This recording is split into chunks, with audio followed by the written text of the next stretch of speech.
ಓಂ ಯತೋ ಯತಃ ಸಮೀಹಸೆ ತತೋ ನೋ ಭಯಂ ಕುರು ಸನ್ನಃ ಕುರು ಪ್ರಜಾಭ್ಯೋ ಅಭಯಂ ನಃ ಪಶುಭ್ಯ.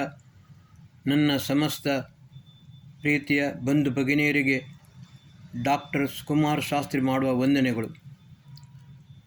ಬಂಧುಗಳೇ, ಕೆಲವು ಸಂಪ್ರದಾಯಗಳು, ಪರಂಪರೆಗಳು ನಡೆದುಕೊಂಡು ಬಂದಿವೆ. ವಾಸ್ತವಿಕವಾಗಿ ವೇದದ ಮಂತ್ರಗಳನ್ನು ಸರಿಯಾಗಿ ಅರ್ಥ ಮಾಡಿಕೊಳ್ಳದೆ ಅನರ್ಥವನ್ನು ಮಾಡಿಕೊಂಡು ಈ ಸಂಪ್ರದಾಯವನ್ನು, ಈ ಪರಂಪರೆಗಳನ್ನು ನಡೆಸಿಕೊಂಡು ಬಂದಿದ್ದಾರೆ.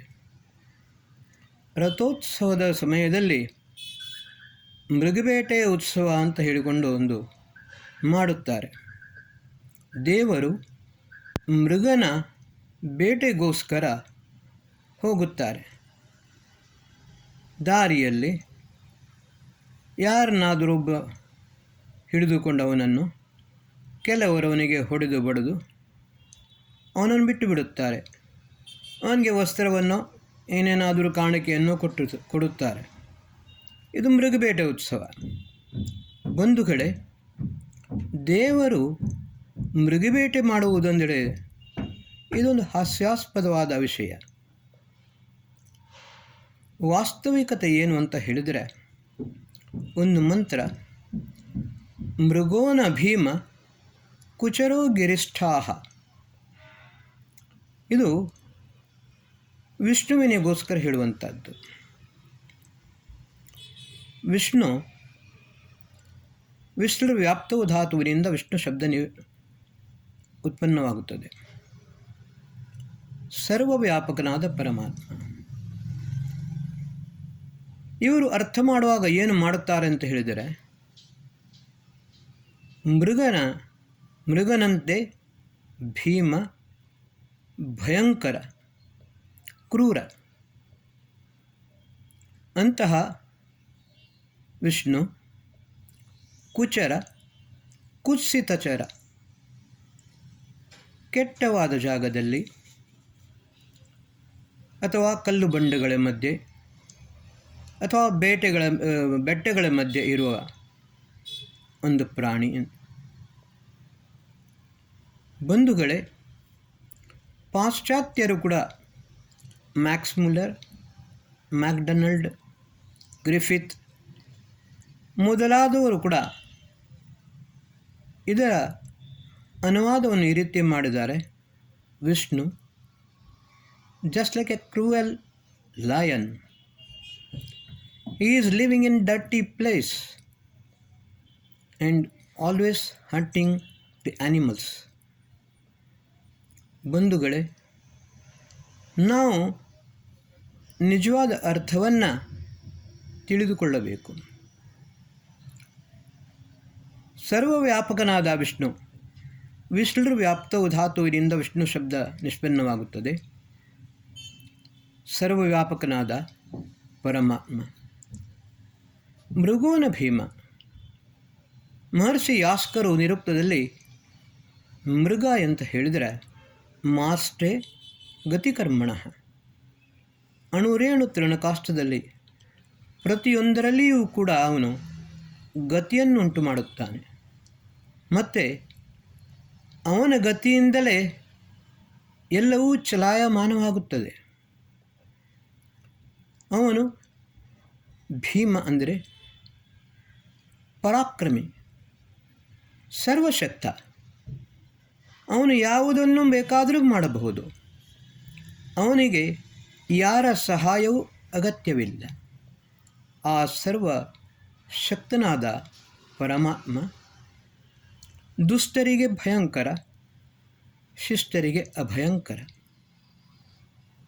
ಇವಾಗ ನಾವು ಇದನ್ನು ಸರಿಯಾಗಿ ಅರ್ಥ ಮಾಡಿಕೊಳ್ಳಬೇಕಾದರೆ ಕೇನೋಪನಿಷತ್ತಿನ ಒಂದು ಕಥೆಯನ್ನು ನೋಡಬೇಕು. ಬಂಧುಗಳೇ, ಕೇನೋಪನಿಷತ್ತಿನಲ್ಲಿ ಒಂದು ಕಥೆ ಬರುತ್ತದೆ.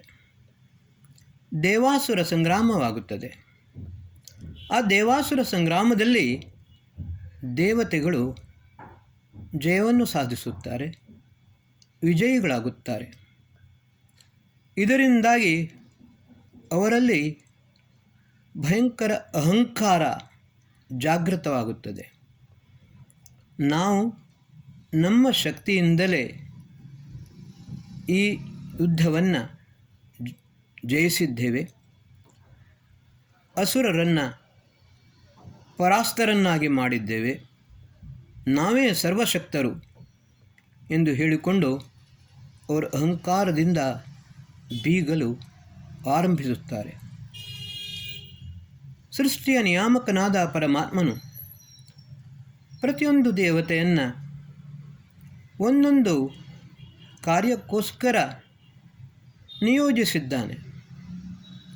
ಆದರೆ ಅಹಂಕಾರದಿಂದ ಮದೋನ್ಮತ್ತರಾದ ಈ ದೇವತೆಗಳು ಕರ್ತವ್ಯದಿಂದ ಭ್ರಷ್ಟರಾಗುತ್ತಾರೆ, ಅಹಂಕಾರದಿಂದ ಅಂಧರಾಗುತ್ತಾರೆ. ಆವಾಗ ಸೃಷ್ಟಿಯಲ್ಲಿ ಅಸಮತೋಲನವಾಗುತ್ತದೆ. ಈ ದೇವತೆಗಳನ್ನು ಸರಿದಾರಿಗೆ ತರಗಬೇಕೆಂದು ಪರಮಾತ್ಮನು ಒಂದು ಕೆಲಸವನ್ನು ಮಾಡುತ್ತಾನೆ. ದೇವತೆಗಳು ಎಲ್ಲಿ ಇದ್ದರೋ ಅದರ ಸುತ್ತಮುತ್ತ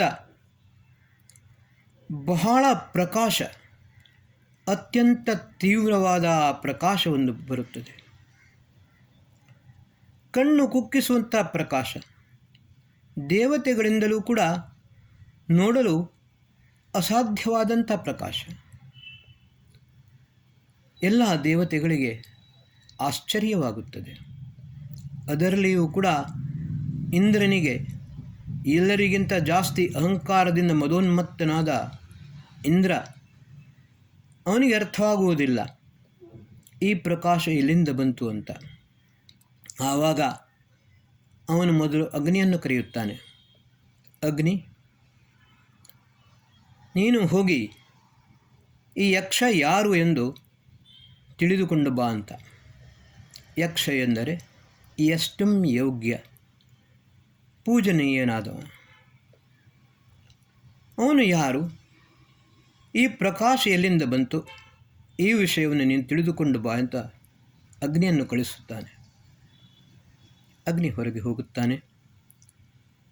ಪ್ರಕಾಶ ಸರಿಯಾಗಿ ನೋಡಲು ಅವನಿಂದಲೂ ಸಾಧ್ಯವಾಗುವುದಿಲ್ಲ. ಆದರೂ ಕೂಡ ಪ್ರಶ್ನೆಯನ್ನು ಕೇಳುತ್ತಾನೆ, ನೀನು ಯಾರು, ಎಲ್ಲಿಂದ ಬಂದಿ ಅಂತ. ಆವಾಗ ಆ ಪ್ರಕಾಶಮಯದಿಂದ ಒಂದು ಪ್ರಶ್ನೆ ಬರುತ್ತದೆ, ಮೊದಲು ನೀನು ಯಾರು ಎಂದು ನನಗೆ ಹೇಳುವಂತ.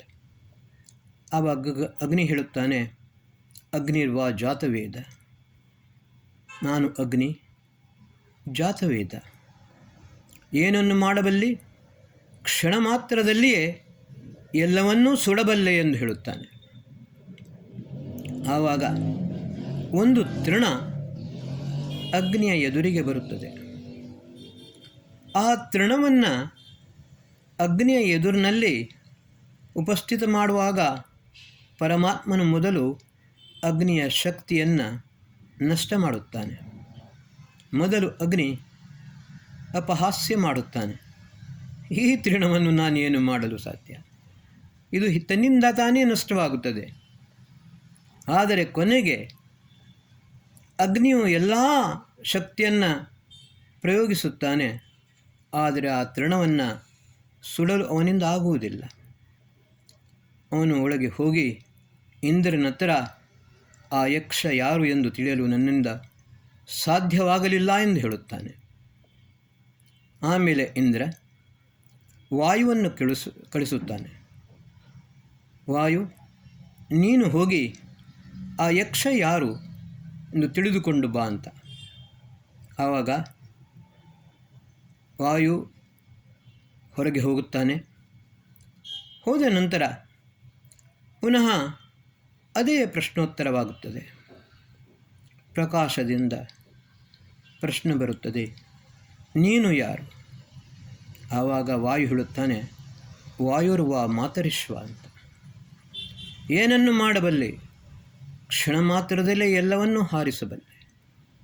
ಒಂದು ತೃಣ ವಾಯುವಿನ ಎದುರಿನಲ್ಲಿ ಬರುತ್ತದೆ. ಆವಾಗ ಮೊದಲು ವಾಯು ಅಪಹಾಸ್ಯ ಮಾಡುತ್ತಾನೆ. ಆಮೇಲೆ ಸಂಪೂರ್ಣ ಬಲವನ್ನು ಪ್ರಯೋಗಿಸಿದರೂ ಆ ತೃಣವನ್ನು ಹಾರಿಸಲು ವಾಯುವಿನಿಂದ ಸಾಧ್ಯವಾಗಲಿಲ್ಲ. ವಾಯು ಅಲ್ಲಿಂದ ಹೊರಟು ಒಳಗೆ ಇಂದ್ರನ ಹತ್ರ ಹೋಗ್ತಾನೆ. ಇಂದ್ರ, ಆ ಯಕ್ಷನು ಯಾರು ಎಂದು ತಿಳಿಯಲು ನನ್ನಿಂದ ಸಾಧ್ಯವಾಗಲಿಲ್ಲ. ಆವಾಗ ಇಂದ್ರನು ಹೇಳುತ್ತಾನೆ, ಅಗ್ನಿಯಿಂದ ತಿಳಿಯಲು ಸಾಧ್ಯವಾಗಲಿಲ್ಲ, ವಾಯುವಿನಿಂದ ತಿಳಿಯಲು ಸಾಧ್ಯವಾಗಲಿಲ್ಲ. ಹಾಗಾದರೆ ಇತರ ದೇವತೆಗಳಿಂದ ಆ ಯಕ್ಷವನ್ನು ತಿಳಿಯಲು ಸಾಧ್ಯವಿಲ್ಲ, ನಾನೇ ಸ್ವತಃ ಹೋಗುತ್ತೇನೆ ಅಂತ ಹೇಳಿಕೊಂಡು ಹೊರಗೆ ಬರುತ್ತಾನೆ. ಆ ಪ್ರಕಾಶ ಲೀನವಾಗುತ್ತದೆ, ಇಂದ್ರನಿಗೆ ಕಾಣಿಸುವುದಿಲ್ಲ. ಆದರೆ ಆ ಸಮಯದಲ್ಲಿ ಒಬ್ಬಳು ದಿವ್ಯವಾದ ನಾರಿ, ಸ್ತ್ರೀ ಪ್ರತ್ಯಕ್ಷಳಾಗುತ್ತಾಳೆ.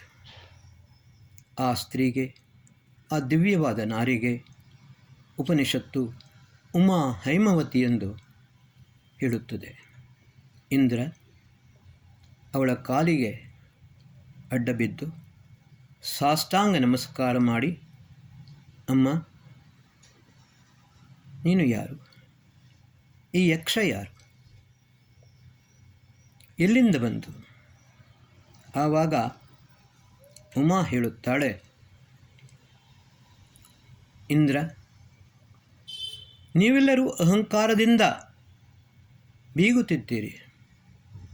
ನಿಜವಾಗಿ ಇದು ಯಕ್ಷ ಅಲ್ಲ, ಸ್ವತಃ ಪರಮಾತ್ಮ ಬ್ರಹ್ಮ. ಬ್ರಹ್ಮೈವ ಇದಂ. ಈ ಎಲ್ಲವೂ ಕೂಡ ಪ್ರಕಾಶ ಬ್ರಹ್ಮನದ್ದೇ. ಆ ಬ್ರಹ್ಮನ ಶಕ್ತಿಯಿಂದಲೇ, ಆ ಪರಮಾತ್ಮನ ಶಕ್ತಿಯಿಂದಲೇ ನೀವು ಅಸುರರನ್ನು ಜಯಿಸಿದ್ದೀರಿ. ನಿಮ್ಮಿಂದ ಒಂದು ತೃಣವನ್ನು ಸುಡಲಾಗಲಿಲ್ಲ, ಒಂದು ತೃಣವನ್ನು ಹಾರಿಸಲಾಗಲಿಲ್ಲ. ಆದರೆ ನೀವು ಅಹಂಕಾರದಿಂದ ಅಂಧರಾಗಿಕೊಂಡು ನಿಮ್ಮ ಕರ್ತವ್ಯದಿಂದ ವಿಮುಖರಾಗಿದ್ದೀರಿ. ಆದ ಕಾರಣ ಮೊದಲು ಆ ಪರಮಾತ್ಮನ ಪ್ರಾರ್ಥನೆಯನ್ನು ಮಾಡಿ ಅವನಿಂದ ಕ್ಷಮೆಯನ್ನು ಕೇಳಿ ನೀವೆಲ್ಲರೂ ನಿಮ್ಮ ನಿಮ್ಮ ಕಾರ್ಯದಲ್ಲಿ ಮಗ್ನರಾಗಿರಿ. ಎಂದಿಗೂ ಕೂಡ ಪರಮಾತ್ಮನಿಗಿಂತಲೂ ನಾವು ಮಿಗಿಲಾದವರು ಎಂದು ಹೇಳಿಕೊಂಡು ಭಾವಿಸಬೇಡಿ. ಈ ರೀತಿ ಹೇಳಿ ಉಮಾ ಹೇಮಾವತಿ ಅಲ್ಲಿಂದ ಅಂತರ್ಧ್ಯಾನವಾಗುತ್ತಾಳೆ. ಬಂಧುಗಳೇ, ಉಪನಿಷತ್ತು ಹೇಳುತ್ತದೆ, ಯದ್ವಾಚ ಅನಭ್ಯುತಿತಂ ಏನ ವಾಗಭ್ಯುಧ್ಯತೆ ತದೇವ ಬ್ರಹ್ಮತ್ವಂ ವಿದ್ಧಿ ನೇದಂ ಯದಿದಂ ಉಪಾಸತೆ. ಯಾವುದನ್ನು ವಾಣಿಯಿಂದ ವರ್ಣಿಸಲು ಸಾಧ್ಯವಿಲ್ಲ, ಆದರೆ ಯಾರ ಶಕ್ತಿಯಿಂದ ಈ ವಾಣಿ ವರ್ಣನೆಯನ್ನು ಮಾಡುತ್ತದೆಯೋ ಅದನ್ನೇ ನಿಜವಾದ ಬ್ರಹ್ಮ ಪರಮಾತ್ಮನೆಂದು ತಿಳಿ. ಅದರ ಹೊರತಾಗಿ ಬೇರೆ ಯಾರನ್ನೂ ಕೂಡ ಪರಮಾತ್ಮನೆಂದು ಭಾವಿಸಬೇಡ. ಯಚ್ಚಕ್ಷುಷಾ ನ ಪಶ್ಯತಿ ಏನ ಚಕ್ಷೂಂಚಿ ಪಶ್ಯತಿ ತದೇವ ಬ್ರಹ್ಮತ್ವಂ ವಿದ್ಧಿ ನೇದಂ ಯದಿದಂ ಉಪಾಸತೆ. ಯಾರನ್ನು ಕಣ್ಣುಗಳು ನೋಡಲು ಸಾಧ್ಯವಿಲ್ಲ, ಕಣ್ಣಿನಿಂದ ಯಾರನ್ನು ನೋಡಲು ಸಾಧ್ಯವಿಲ್ಲ, ಆದರೆ ಯಾರ ಶಕ್ತಿಯಿಂದ ಈ ಕಣ್ಣುಗಳು ನೋಡುತ್ತವೆಯೋ ಆ ಶಕ್ತಿಯನ್ನೇ ಪರಬ್ರಹ್ಮ ಪರಮಾತ್ಮನೆಂದು ತಿಳಿ. ಅದರ ಹೊರತಾಗಿ ಬೇರೆ ಯಾವುದೂ ಕೂಡ ಪರಮಾತ್ಮನಾಗಲು ಸಾಧ್ಯವಿಲ್ಲ. ಯತ್ ಶ್ರೋತ್ರೇಣ ನ ಶೃಣೋತಿ ಏನ ಶ್ರೋತ್ರಮಿದಂ ಶ್ರುತಂ ತದೇವ ಬ್ರಹ್ಮತ್ವಂ ವಿದ್ಧಿ ನೇದಂ ಯದಿದಂ ಉಪಾಸತೆ. ಈ ಕಿವಿಗಳು ಯಾರೂ ಕೂಡ ತನ್ನಿಂದ ತಾನೇ ಕೇಳಲು ಸಾಧ್ಯವಿಲ್ಲ, ಆದರೆ ಯಾರ ಶಕ್ತಿಯಿಂದ ಈ ಕಿವಿಗಳು ಪ್ರತಿಯೊಂದನ್ನು ಶಬ್ದವನ್ನು ಕೇಳುತ್ತವೆಯೋ ಆ ಶಕ್ತಿಯನ್ನು ಪರಬ್ರಹ್ಮ ಪರಮಾತ್ಮನೆಂದು ತಿಳಿ. ಅವನ ಹೊರತಾಗಿ ಬೇರೆ ಯಾವುದು ಪರಮಾತ್ಮನಾಗಲು ಸಾಧ್ಯವಿಲ್ಲ. ಯದ್ಘ್ರಾಣೇನ ನ ಘ್ರಾಣಿತಿ ಏನ ಘ್ರಾಣ ಘೃಣೀಯತೆ ತದೇವ ಬ್ರಹ್ಮ ತ್ವಂ ವಿದ್ಧಿ ನೇದಂ ಯದಿದಮುಪಾಸತೆ. ಈ ಘ್ರಾಣ ಶಕ್ತಿಯೂ ಕೂಡ ಇದಕ್ಕೆ ಶಕ್ತಿ ಬರಬೇಕಾದರೆ ತನ್ನಿಂದ ತಾನೇ ಬರುವುದಿಲ್ಲ.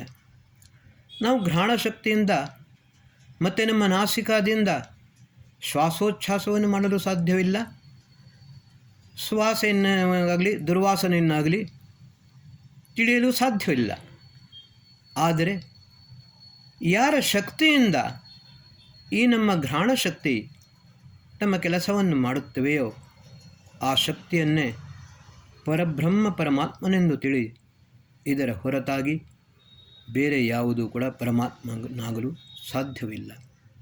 ಯತ್ ಪ್ರಾಣೇನ ನ ಪ್ರಾಣಿತಿ ಏನ ಪ್ರಾಣ ಪ್ರಣೀಯತೆ ತದೇವ ಬ್ರಹ್ಮ ತ್ವಂ ವಿದ್ಧಿ ನೇದಂ ಯದಿದಂ ಉಪಾಸತೆ. ಈ ದೇಹದಲ್ಲಿರುವ ಪ್ರಾಣಶಕ್ತಿ ಯಾವುದಿದೆ? ಪಂಚಪ್ರಾಣ ಪಂಚ ಉಪಪ್ರಾಣಗಳಿವೆ. ಆದರೆ ಈ ಪ್ರಾಣ ಶಕ್ತಿ ತನ್ನಿಂದ ತಾನೇ ಕೆಲಸವನ್ನು ಮಾಡಲು ಸಾಧ್ಯವಿಲ್ಲ.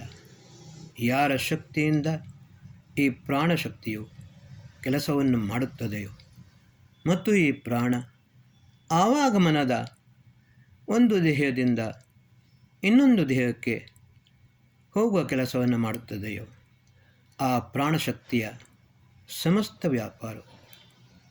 ವ್ಯವಹಾರವು ಯಾರ ಶಕ್ತಿಯಿಂದ ನಡೆಯುತ್ತದೆಯೋ ಆ ಶಕ್ತಿಯನ್ನೇ ಪರಬ್ರಹ್ಮ ಪರಮಾತ್ಮನೆಂದು ತಿಳಿ. ಅವನ ಹೊರತಾಗಿ ಬೇರೆ ಯಾರೂ ಪರಮಾತ್ಮನಾಗಲು ಸಾಧ್ಯವಿಲ್ಲ. ಹೀಗೆ ಮೃಗೋನ ಭೀಮ ಕುಚರೋ ಗಿರಿಸ್ಥಾಹ ಸರ್ವಶಕ್ತ ಸರ್ವವ್ಯಾಪಕ ಸರ್ವತ್ರ ಗತಿಯನ್ನು ಮಾಡುವವ ಅಂತಹ ಪರಮಾತ್ಮನನ್ನು ಇವರು ಮೃಗ, cruel lion, living in bad place, dirty place, ಈ ಹಂಟಿಂಗ್ ಆ್ಯನಿಮಲ್ಸ್, ಈ ರೀತಿಯ ಅರ್ಥವನ್ನು ಮಾಡಿದ್ದಾರೆ. ಈ ಭೂಪಭಟ್ಟನ ವಂಶಜರೂ ಕೂಡ ಸರಿಯಾಗಿ ಅರ್ಥ ಮಾಡದೆ ಈ ಮೃಗಬೇಟೆ ಉತ್ಸವವನ್ನು ಮಾಡುತ್ತಾರೆ. ಬಂಧುಗಳೇ, ನ ತತ್ರ ಸೂರ್ಯೋ ಭಾತಿ ನ ಚಂದ್ರ ತಾರಕಂ ನ ತತ್ರ ವಿದ್ಯುತೋ ಭಾಂತಿ ಕುತೋಯಮಗ್ನಿ ತಮೇವ ಭಾಂತಂ ಅನುಭಾತಿ ಸರ್ವಂ ತಸ್ಯ ಭಾಸಾ ಸರ್ವಮಿದಂ ವಿಭಾತಿ.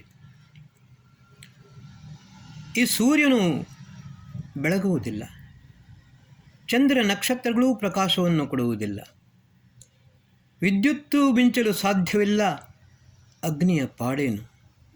ಆ ಪರಮಾತ್ಮನ ಪ್ರಕಾಶದಿಂದಲೇ, ಆ ಪರಮಾತ್ಮನ ಶಕ್ತಿಯಿಂದಲೇ ಎಲ್ಲವೂ ಬೆಳಗುತ್ತವೆ, ಪ್ರಕಾಶಿಸುತ್ತವೆ, ಎಲ್ಲವೂ ಕೂಡ ಕ್ರಿಯಾನ್ವಿತವಾಗುತ್ತವೆ.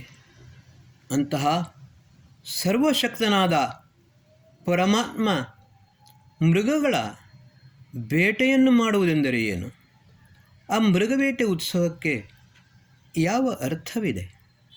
ವೇದ ಮಂತ್ರದ ಅರ್ಥವನ್ನು ಸರಿಯಾಗಿ ತಿಳಿಯದೆ ಅನರ್ಥ ಮಾಡುವ ಕೆಲಸವನ್ನು ದಯಮಾಡಿ ಮಾಡಬೇಡಿ.